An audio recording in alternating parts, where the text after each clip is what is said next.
The Book of Enoch is one of the most intriguing ancient religious texts ever written. It contains graphic descriptions of fallen angels who bring sin to the world of men. Readers can also learn about the giant Nephilim, the offspring of humans and fallen angels. These terrifying scenes give us a unique insight into a world so wicked that God decided to flood the entire planet. But the Book of Enoch goes even further, showing how our world will end. But who is Enoch? He is the great-grandfather of Noah, who was tasked with building an ark to save animals from a worldwide flood. Enoch is also the father of Methuselah, the longest living man in history, who died aged 969. In the Bible, Enoch is described as receiving divine wisdom directly from God. He is also one of the only biblical characters who doesn't die. He is described as being taken by God to heaven. I shall take you as a trophy to appease the dark gods. Despite this intriguing story, the Bible doesn't tell us much about the wisdom God gave to Enoch. But that doesn't mean that the knowledge was lost. Much of it has been passed into the Book of Enoch. But readers should proceed with caution. Within its pages are tales of the monstrous Nephilim and apocalyptic visions of the end times. Be afraid. Be very afraid. The Book of Enoch can be divided into 5 distinct sections. This begins with the Book of the Watchers, which tells the story of fallen angels. This book begins by describing how attractive human women were. Their beauty tempted angels to sin by breeding with the women. This resulted in the birth of the Nephilim, described as lawless giants that stand 4,500 feet tall.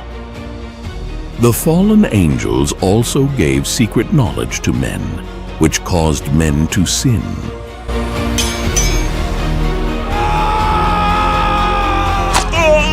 God saw the wickedness that had overcome the earth.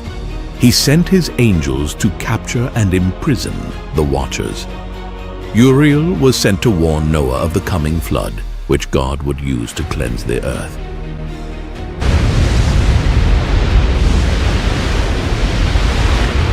Next comes the Book of the Parables of Enoch, which is a continuation of the Book of the Watchers.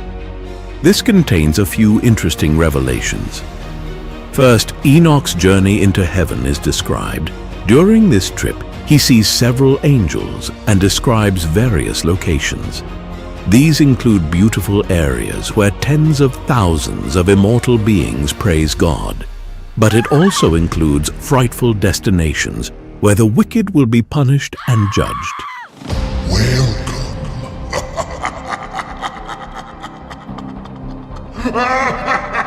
The third section is the astronomical book or Book of Luminaries. This describes the knowledge that Enoch received about celestial bodies when he visited the heavens with Uriel.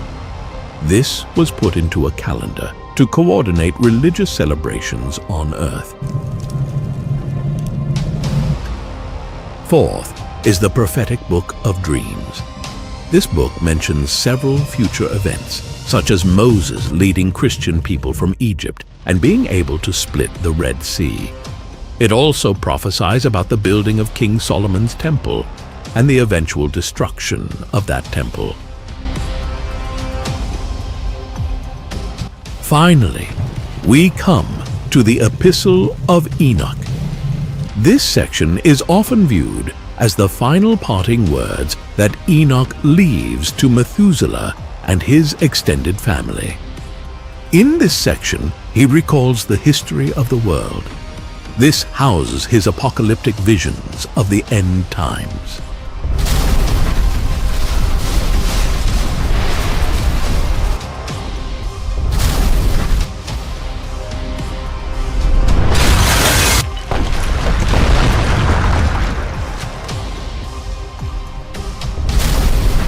This will occur across several stages. First, the Messiah will return and the nations will throw down their false gods. Then, there will be a violent, bloody battle against sin.